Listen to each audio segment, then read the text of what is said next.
So good evening, everyone.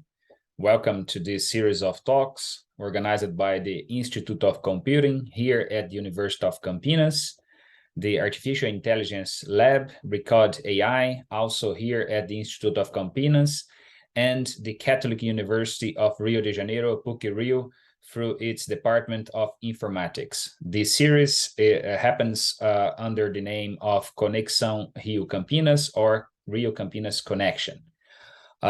Today, I'm your host, and I'm Professor Anderson Rocha, and I'm very happy to have here today Tara Shklovsky. She is the CEO of Technovation, and she's going to talk to us about a faster path to innovation, citizen artificial intelligence ecopreneurship. So a little bit about Tara. She's the founder, as I said, and CEO of Technovation, the world's largest technology entrepreneurship program for girls. And Technovation has empowered about 370,000 participants across more than 100 countries to tackle local problems using cutting-edge technologies. And these technologies involve mobile and artificial intelligence. Tara has been featured in award-winning documentary Code Girls and named the pioneer empowering the incredible tech girls of the future by Forbes. She has presented Technovation's work at the United Nations Transforming Education Summit in Paris this year, led the Global Online Education Task Force to address education needs during COVID, and led the education track at the United Nations Artificial Intelligence for Good Global Summit 2019. So Tara, thank you very much for joining us today and accepting to give this talk. This stage is all yours. Thanks a lot.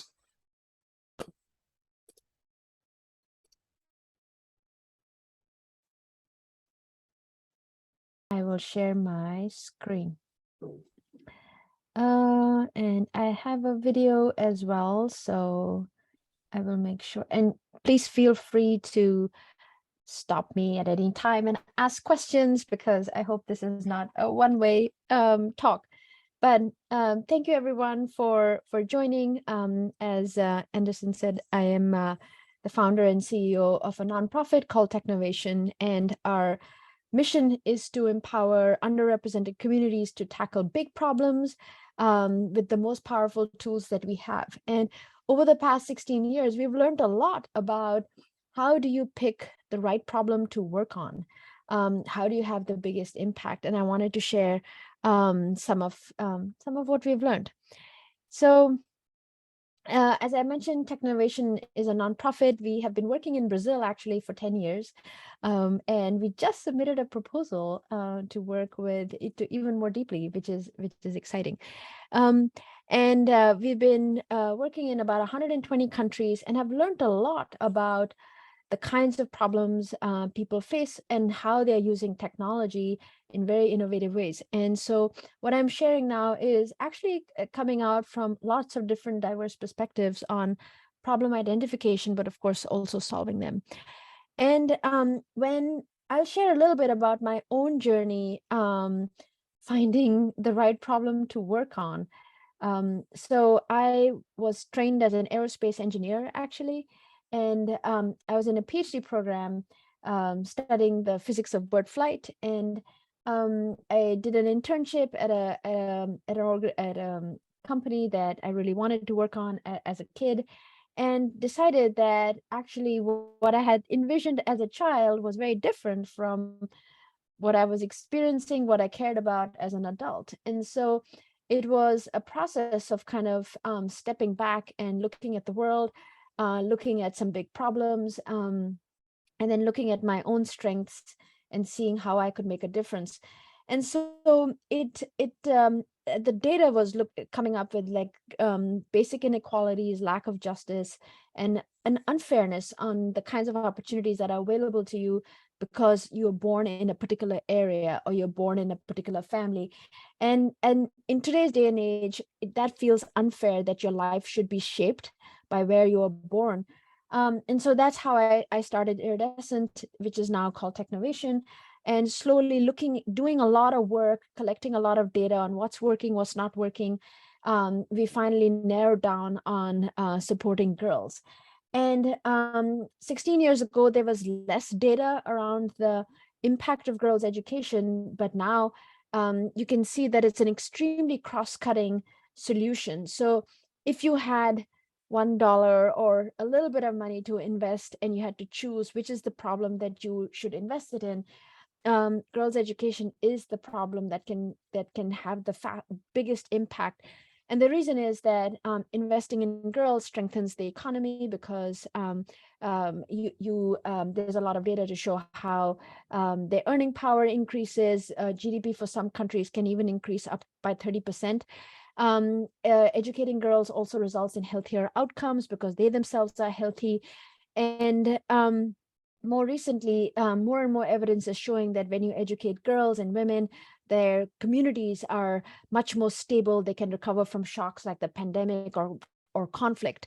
And lastly, which is the more interesting and exciting finding, is that educating girls is the 5th most effective strategy for reducing greenhouse gas emissions. I think electric cars is somewhere around like the 20th or 25th in that list. And so this is an example of where you work on one particular problem, but it's so cross-cutting that you're making progress across many different avenues. And that's the kind of thinking that we've been trying to train amongst entrepreneurs all around the world, that when you pick a problem, try to think about this way in which you can have the biggest impact. And I'll talk a little bit more later. So I will share one video. This video has been done to actually, maybe I will skip this video. So this video it's actually it's an emotional video. I'll share the link with you later. And it talks about the importance of educating girls. But I think in today's day and age, we have to go beyond basic literacy. And the top skills of 2025 is problem solving, self-management, working with people, and the development of technology. And I think that too frequently around the world, regardless of whether it's a high-income country or a low-income country, the discussion around girls' education focuses on basic literacy and assumes a sequential approach, which I think is not right. I think if you're familiar with Seymour Papert, who was at MIT Media Lab, or maybe he was the founder of MIT Media Lab, in the 70s, he wrote a book called Mindstorms, where he predicted that at one point, a 3-year-old would be able to ask a computer, show me a picture of a dinosaur without having to learn how to read. And I was just so amazed that Seymour Papert thought about this in the 70s. And now we have all these voice recognition systems where children can conduct a real search without knowing how to read. So these kinds of technology is really disrupting the way we think about the world, and how we had assumed these are the developmental milestones of children and young people. And I think we need to approach the Sustainable Development Goals with that kind of lens. So the Technovation program itself, it's a 12-week program. We usually launch the competition on the International Day of the Girl, which is October 11th. And girls age 8 to 18 partner with mentors, typically university students, researchers, industry professionals, and together they find a problem that aligns with any one of the Sustainable Development Goals and create either a mobile app or an AI-based prototype. They also create a business plan and think about how to deploy this app in the market. And so we have experience working with roughly 200, 300,000 girls who have created tens of thousands of apps. And over time, we've kind of seen what makes a difference. And I wanted to share some of these findings. I will share a little snippet of the program. This is our AI challenge that we actually invited families from low-income communities around the world to think about problems in their communities and develop AI-based solutions around it. So I will share this right now.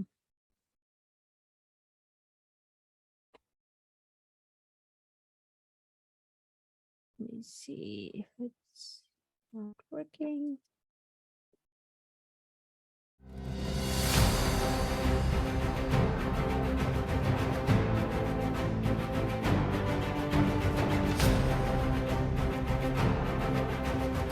This whole program for me is like a way to go ahead and teach people that AI is a tool that can make your life better. The AI Family Challenge program is a multi-week course that immerses youth and their families all around the world in understanding AI, what it is, how it's used, and think about what problems in our community could AI solve for us.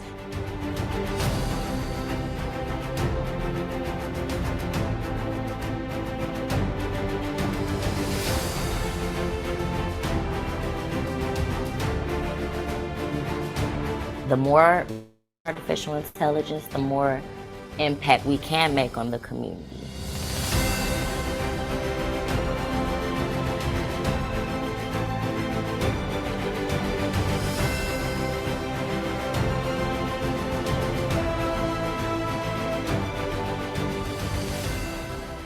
So this just gives you a taste of the kinds of learners in the program. Move it forward. And here are some other examples of how girls are using technology to tackle problems that they are firsthand experiencing. For instance, this one, there's a girl, Immaculate, and a bunch of her friends from Kenya. They have to carry water every day, a very large amount of water, 60 liters, through unsafe territory, and it takes a lot of time that they should be spending on their education. And so they created an app where people could sell water and people could buy water, and it's a very interesting financial model, and it allows these girls to actually not have to carry these heavy loads while staying safe. This one is an app from Bangladesh where to promote female tailors, to connect with customers and to build up a client base. This is a recent app from our team in Ukraine who created an app to help refugee children stay safe, connect with family members who they may have left behind. This one is an app from Cameroon where young people are concerned that young African children are losing touch with African traditions and cultures. And so this app is to make them feel, to deepen their sense of pride. So Technovation has turned out to be quite a meta solution where you are, of course, strengthening the community, but you're also engaging girls themselves as innovators to tackle some of these big problems. And so it's a spiral and a continuing snowball effect. And here's what is sort of giving us a lot of confidence that the model is working. We have roughly 76% of our alumni pursuing STEM degrees, going into STEM careers. And they say it's because Technovation was the first program that gave them a sense of confidence that these big problems can actually be tackled in a team and with powerful technologies. So shifting to some of the lessons learned around problem identification. One of the big things we learned pretty quickly was not to follow this advice where people say, follow your passion or follow your interests, because typically passion and interests are things that are relatively transient. They are a function of media, they're a function of cultural stereotypes. But if you shift the question to what do you value, that makes you think deeper. Many people don't even know what they value until you are asked that. And one way to think about it is, what are you willing to fight for, right? And usually it comes down to very, very basic things, and it comes down to characteristics and things that you value, your family values, your culture values. They're much deeper. Another kind of overlapping perspective is which problem can help you have a huge impact. Too often, I live in Silicon Valley. Too often, there is a push to try to make a lot of money quickly, or try to grow really quickly, acquire users really quickly. And what happens is that um, over time, you may realize that, of course, money is not the biggest motivator. And what really will motivate you to make a big impact is if the problem is something that a lot of people face. Um, and lastly, I would talk about the human element of problem solving, which is you will lose interest. You will get demotivated when things get hard. And one way to keep motivated is to learn new things. And so if the problem you pick is too simplistic, it will not be rich enough for you to hold your interest over time. And so when you intersect these three, you may actually begin to come up with some very, very interesting directions. And then you start to layer on some other filters. And one very sort of useful filter is that of the Sustainable Development Goals. Maybe you care deeply about justice. Maybe you care deeply about equality. For me, it was gender equality and inequality was a big thing to fight for. And you can think about other things like access to a peaceful environment. And so that could be SDG 16.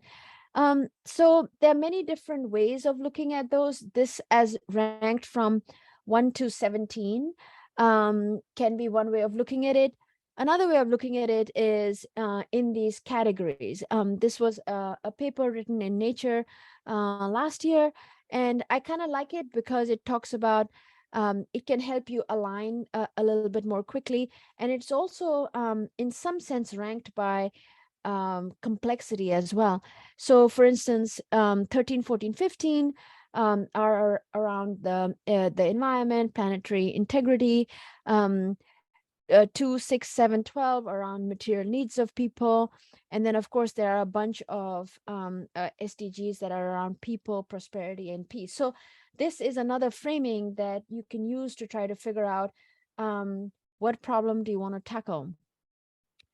And then this is where we have been seeing areas of innovation in the current state. So this is also a paper in Nature that I think came out earlier this year, where they talk about the room for improvement or the room for innovation. So there's a lot of discussion around big data sets, using AI models, and a lot of excitement and hope around what it can do. But there are also some warning stories. And one example is that there's been a recent surge in tree planting organizations, because tree planting can be a very fulfilling, and it feels very tangible as a solution to this big impending doom type of scenario of climate change. And so I think there's some statistics saying that the increase in tree planting organizations is like 300x over the past couple of years. And so there was a map that was released a few years ago that took satellite imagery data and labeled certain areas as degraded lands that were ripe for or suitable for reforestation. And it turns out that actually many of those places were not degraded lands. They were actually very biodiverse grasslands that the satellite was not able to capture that kind of nuance. And it would be incredibly dangerous to substitute a monoculture forest in place of that incredibly biodiverse grassland. And so there's room for adding on citizen-generated data, or citizen AI is how I'm thinking about it, onto large data sets that governments may own, that satellites are giving. And in many countries around the world, there aren't enough official sensor networks.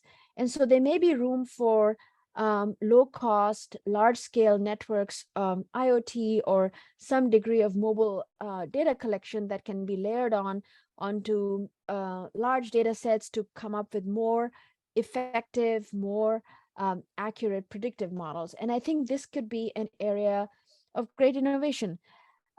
So here's another example when I was talking about, or another lens to look at things. When I was talking about try to pick a problem that has much cross-cutting impact, one place to go to is the project drawdown. And so they have a table of solutions that can be ranked by two scenarios. I think the steeper reduction in greenhouse gas is scenario 2. And so you can look at what are the solutions that are recommended. Onshore wind turbines will reduce 143 gigatons over the next 30 years.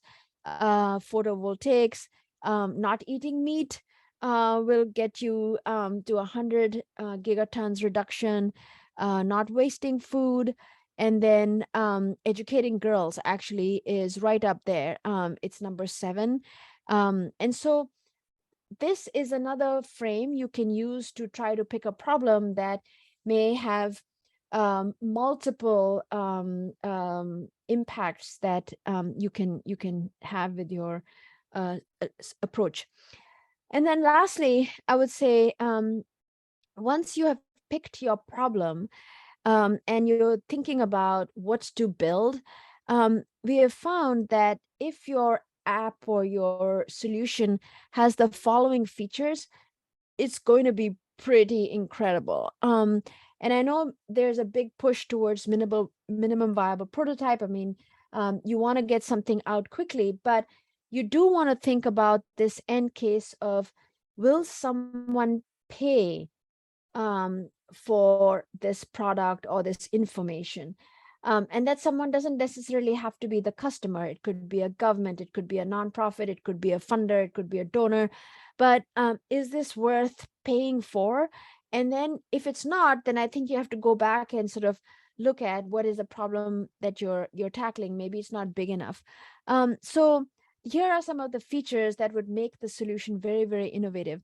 Number 1, it layers on citizen data onto existing data sets and collects and builds large-scale data. In many, many countries, especially in low-income countries, we do not have this type of time series data for many big problems. So I think beginning to collect this from a citizen's point of view would be powerful. And then that data needs to be presented to individuals in a way that is user-friendly and can motivate behavior change. Too often, many research projects are, and I'll share some examples, are put onto platforms and apps that are very hard for the public to process and to actually use. And I think this is where just a little bit of innovation can go a long way, because then you're educating the public, you're asking them to contribute to the database. And so then the product will be so much more effective. There has to be some type of storytelling element in the solution, because these solutions are used by people. You want to help people understand the other person's point of view, and Instagram types of feeds where you can share stories of impact are incredibly motivating, because you want people to know that their actions are making a difference.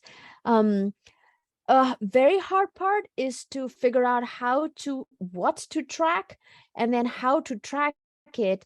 So when people make a change in their behavior, how are you going to track that? And then how are you going to surface it back to the user?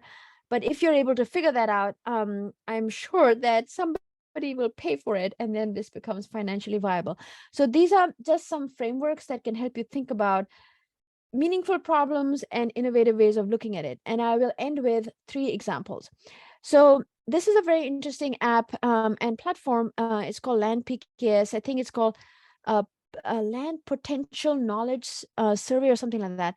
And the app is very cool. It's only focused on the US, but you can put in your zip code and it will give you an incredibly detailed analysis of the soil in your backyard or on your farm. And it teaches you a lot about the different types of soil quality. And but the interface is very technical, and so it's scary to use. And of course it doesn't exist outside the US. So I think this is an example where I could see a big problem for water pollution and degradation of land is that farmers use too much fertilizer.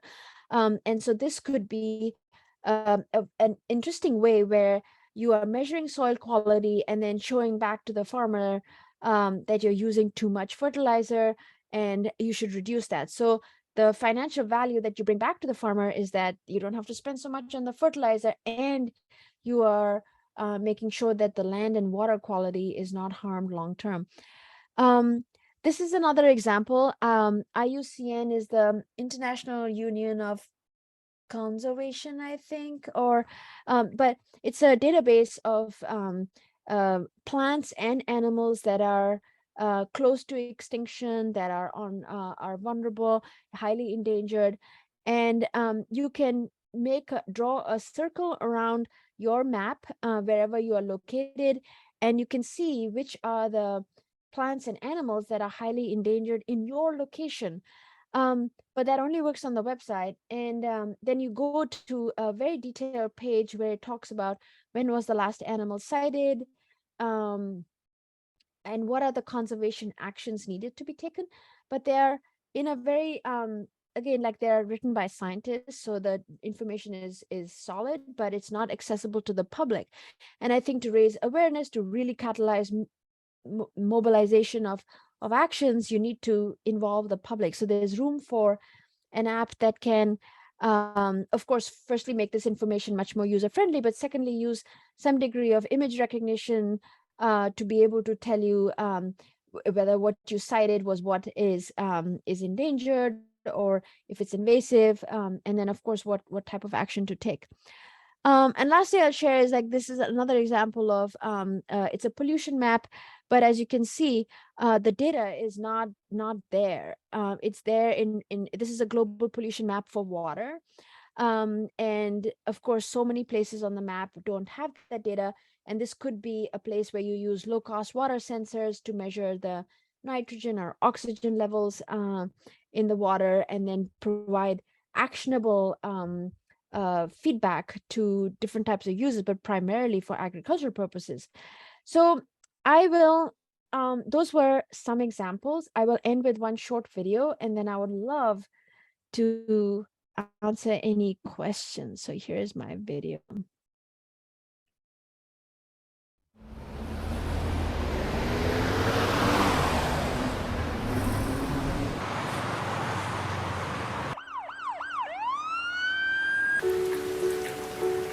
I am not a statistic.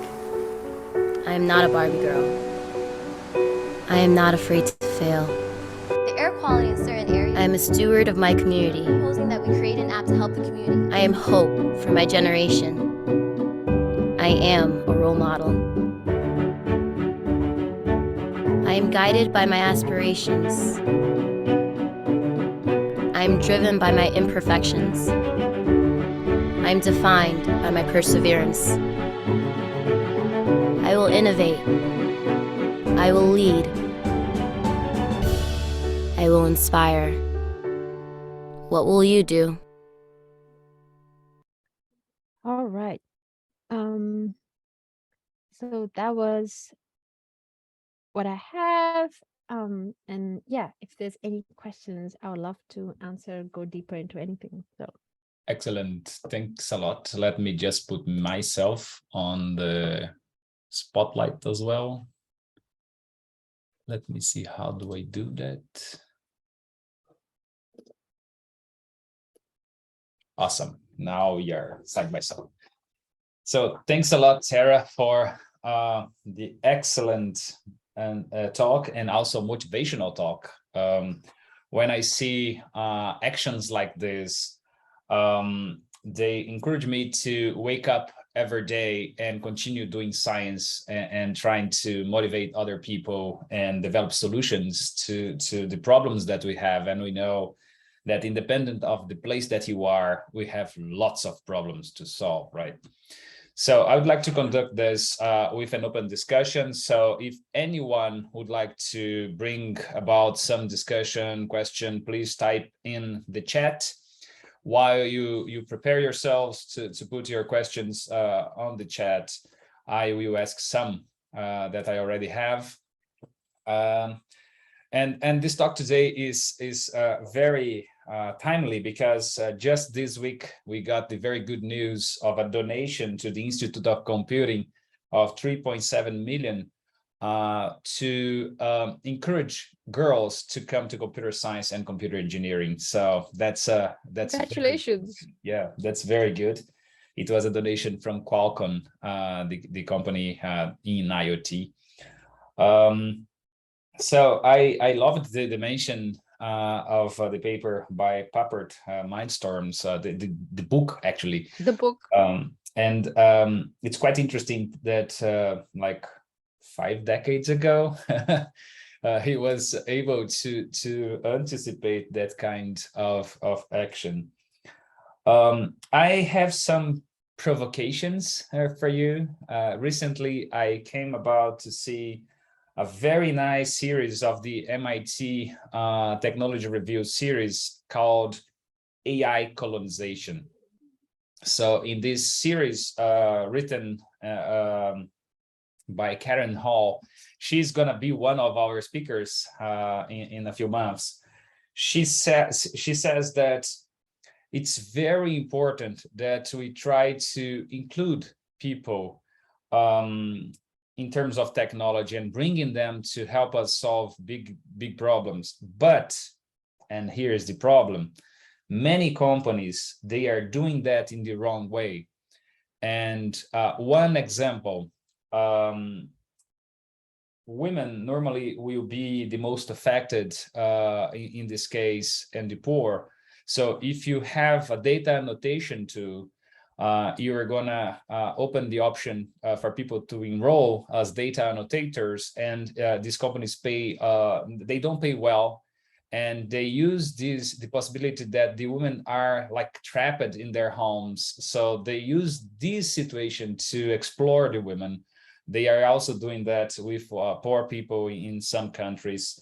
Other things, and they specifically cite some examples in Venezuela, where many women, they are brought to be included, but according to the new definition, it's a sort of AI colonization, and normally it's done by big companies in the AI field. So these companies, they advertise that they are being like they are including, but actually what they are doing, they are exploring. So I would like to know your thoughts on this. It's a very difficult question. So what could we do to include, but at the same time to make sure that we include in the right way?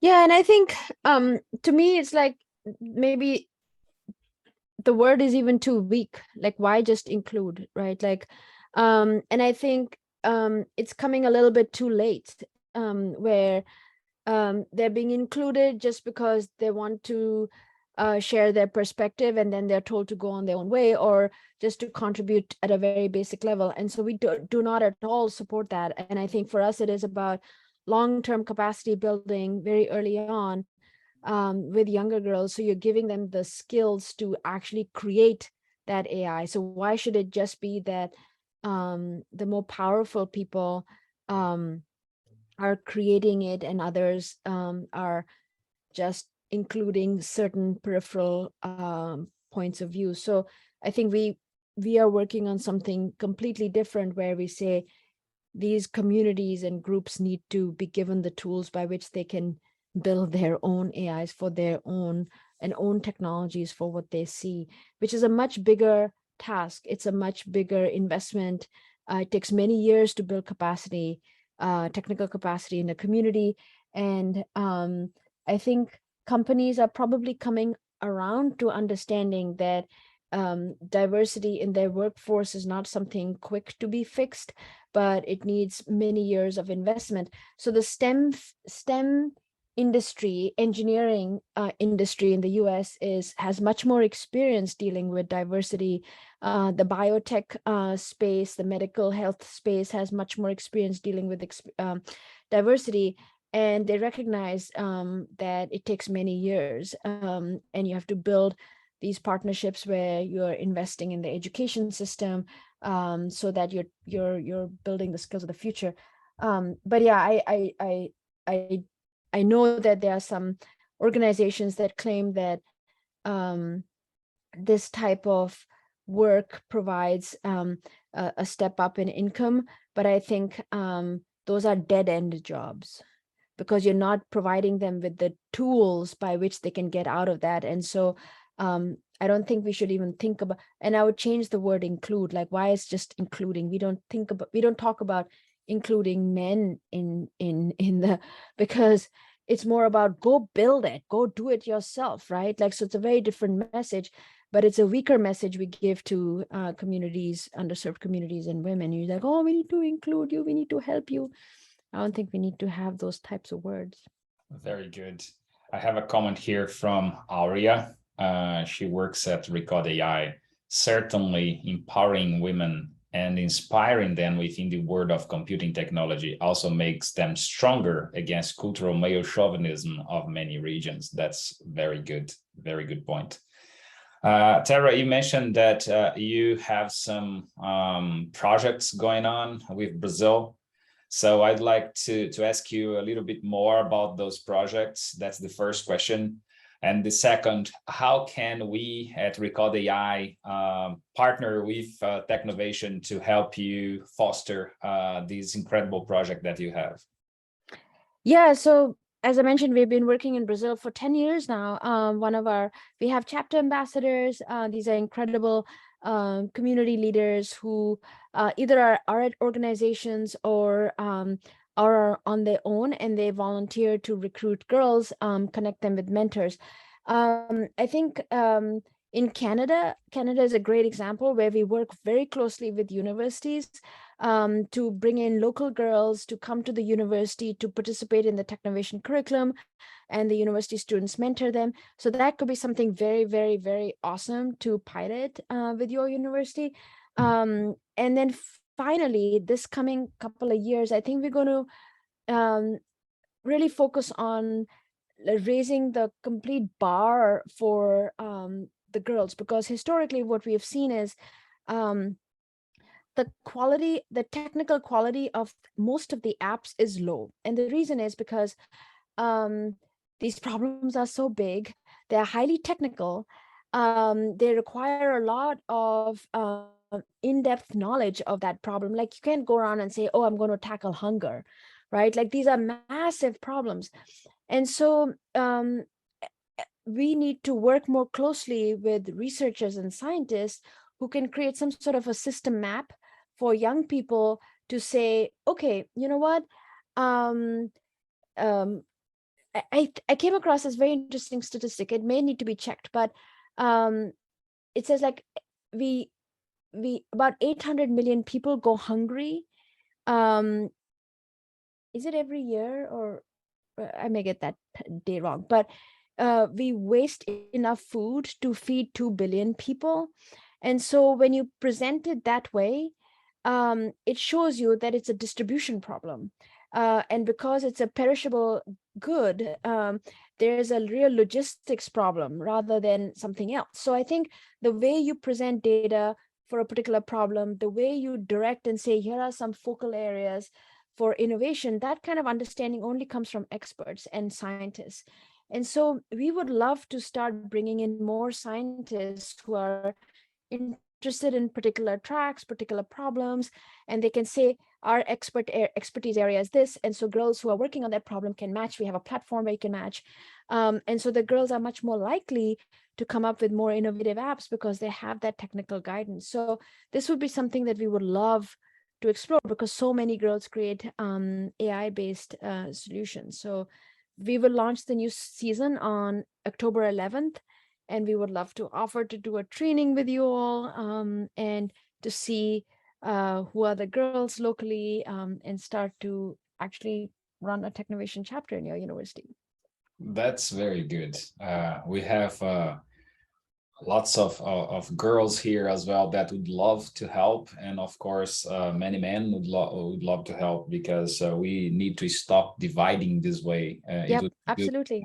have everyone with the same chances of being included. Yeah. So I'm from a very small area in Brazil. I used to joke that after I left this small town, the demographics changed a lot because of just one person. So suppose that I'm What's one the name of girl. the place? It's São Tomé. It's like Saint Thomas in English. It's a city with like 4,000 people, so it's very, very small. And suppose that I'm a girl in this area, and I would like to have the chance of having access to something like Technovation. I don't know if you have it in different languages right now. The standard is in English, but if you plan to have like in Portuguese, for instance, and if I'm a girl and I would like to seek this kind of orientation, what should I do? Yeah, so we have girls from all over the world, and I think every year we do have a translation in Portuguese that our chapter ambassadors. So the translation to me is like actually a very manageable problem. It's a finite problem, right? I think the harder part is access to internet and access to a laptop. So usually those are the biggest barriers. But I think going through schools, spreading the word. Each of you would probably know young girls in your communities. And what we have found is the most motivating and exciting and effective way to get girls to tackle these kinds of problems is to say, you know, I think you would be awesome at this because of this, and this reason, right? You're curious, you have so many ideas, you're good with your hands, you're good at building or whatever it is. And when someone, I think this is true of it's regardless of gender. If someone tells you, I think you'll be really good at this, you're going to have a lot of fun at this, right? You're going to listen to them and you're going to try it. So the human message is what we found is incredibly powerful. And then of course we have all our media and everything that helps reinforce that. But if you as an adult and an expert can share with girls in your community and say, you know, I think you would be amazing, we need you. And then the next step would be find another friend so that they're not alone, can do it, which is a very hard thing to do, actually, for girls to find other girls who are interested in technology, because cultural stereotypes are so strong. So that's where teachers and university professors and university students have so much power as role models, where you say, you can give a talk in the local community and say, this is something that I think would be great for you, send a video, and that's it. And then you say, people try new things if they know they'll be successful and if they know they will have help. Otherwise, we typically don't try new things because we fail unless we're incredibly confident. And so you want to tell them, don't worry, I'm going to be there with you. I will help you. I will mentor you, or they will be mentors to help you. So I think those are two very important messages that have to be kind of personally delivered. But it's a big scale limiting factor, but that's also the reason why this works.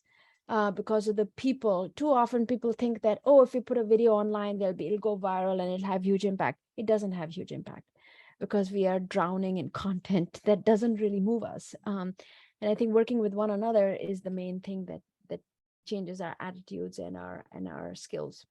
That's very good. I would like to mention that some colleague of ours here, Professor Sandra Avila and Professor Esther Colombini, they know your work since 2014, if I'm not mistaken. And they created something very interesting here called Super Scientist Girls.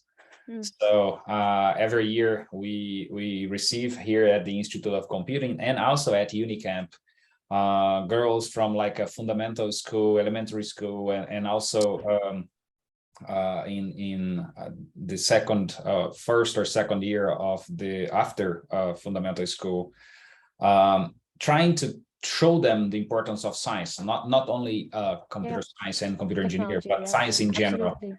And it's been amazing to see like those 12, 13-year-old girls, like how their eyes shine when they see science, right? So it's a matter of letting them know and convincing them that they can be successful. So that's a very interesting point. I also like it when you mentioned that, and this might be controversial for some people, that you didn't seek the path of passion hard, but you sought the path of what do you value and what do you want to fight for. So how did you come up with this change of mind? Because normally you hear people telling you you should choose this if you really like it, or if you love this and not something else. But you're saying that these things are too in an ether, right? They can change from one day to the other, so it's volatile. So let us know a little bit about how you changed your mind about this kind of where to put your value. Yeah, I think the first year of Technovation, when we ran it, we the prompt was build an app around what you're interested in, and a lot of the apps were around fashion and games, and I was a little bit surprised. And I was like, this is interesting. So then the second year, I went too extreme. I said we were being funded by the Office of Naval Research. They wanted to see what are some innovative ideas that young people have around STEM education. And so we said, okay, the entire group create apps around STEM education. And the girls hated that limiting factor. But after they got over it, they actually came up with some very, very interesting apps. We got, in 2011, we got virtual dissection apps and just very interesting apps. And so I was like, oh, the prompt really matters. The question really matters, because that's where your mind goes. And so then looking at a lot of motivational theory, behavioral science, and just straight up experimentation. So then the third year, by chance, we put this prompt, find a problem in your community. And we've never changed that because it has been so effective in changing the way. And so then I've been able to find research that backs it up, that says, you know, when you shift the focus from yourself to the other person, it changes. It doesn't, the thinking about the other person doesn't come with your baggage of your own stereotypes. It really depends on what around this problem identification part, but because you're not thinking about, oh, what am I interested in, what am I good at, but I'm really just thinking about your problem. I'm very interested in your story. And so shifting that, and then just doing a lot of research around what interests us. And so Bandura is a psychologist. He died recently, but our work is really framed around the motivational theory. So what he talks about it is that interest is something very simple, and it's not something deeply rooted in our psyche, but it's a function of 4 elements. And when you have those 4 elements, for different people, they may be, the volume may be up or down on it, but I call it like the 4 E's of self-efficacy, because self-efficacy is the same thing, almost the same thing as interest. So the first one is exposure. If you've been exposed to people who you admire, who are doing something that you like. So celebrities have a big, but usually your parents, teachers, role models that you admire. If they are saying something, you're going to sit up and listen. The second is the experience itself, which has to be like a video game. Like the feedback has to be good, positive feedback coming at unpredictable times. That's why video games, some video games are so addictive. And so this is where you structure the program itself to make sure people are successful. Number 3 is expectation. So you want people to have very high expectations of you, and say, I believe in you, you can do this, and you get inspired and you're like, oh, okay, I'm going to try it. And then the last one is something that we typically forget when we design educational programs or anything around our own behavior change, is the energy. If you're hungry and tired, you're not going to try something big. And this is where any kind of thrilling experience where your body is filled with lots of adrenaline and psychological sort of impact is going to be memorable.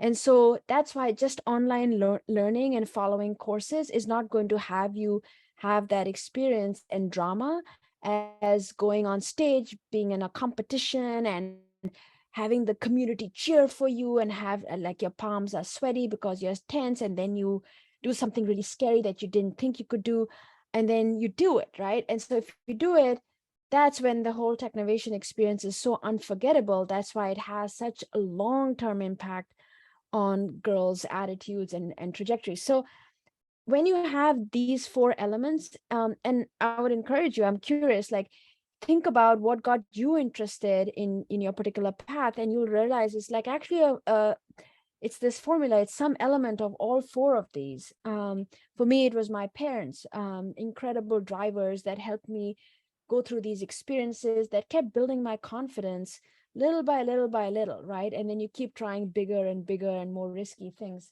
And then you have a nice feedback loop. So I think based on that theory, we realize that interest is something that is such a function of your environment that you may want to change it to the values and this phrase, what are you willing to fight for, right? Because it's going to help you think about some deeper things. And many times young people don't know what they want, they value. I mean, even older people don't know what they value. And so even that question and that exercise can be very helpful. But if you ask, what are you interested in? Almost everybody can answer something that's kind of superficial because it's hobbies or something, right? And that's telling. So That's very nice. I would like to emphasize this to be recorded. What makes us move forward, and exposure, experience, expectation, and energy, some function of these 4 elements. That's very nice. That's the first time that I hear that. So his final language is very complicated, so I try to simplify it. Yeah, but I could understand the simplification. That's good. So last question, and this is like more of the experience of yours working with girls, if you can talk a little bit about it. In Brazil, in the 80s, women were the majority in computer science and engineering. And this is also true for Romania, for instance. I was talking to a professor at Georgia Tech. She's from Romania, and she said that there, women, they were the majority up to some time ago. And this for sure was the case for Unicamp here, University of Campinas in Brazil. So what do you think changed along the way that women, like, they pose themselves far away from technology, and what could we do, like, in addition to these kind of things that you have been doing, could we do something like some government action or some sort of visits to, like, when they are very young, trying to convince them that they can do it? So, some ideas. So first, what do you think happened for this change? And second, what could we do in terms like educating the very, very young women? Yeah, and I think there's a World Bank report that came out earlier this year or last year that looks at STEM representation across the different countries, and it's a function of affluence. So the more money you have, there, and it could be a function of advertising and a push for do what makes you happy.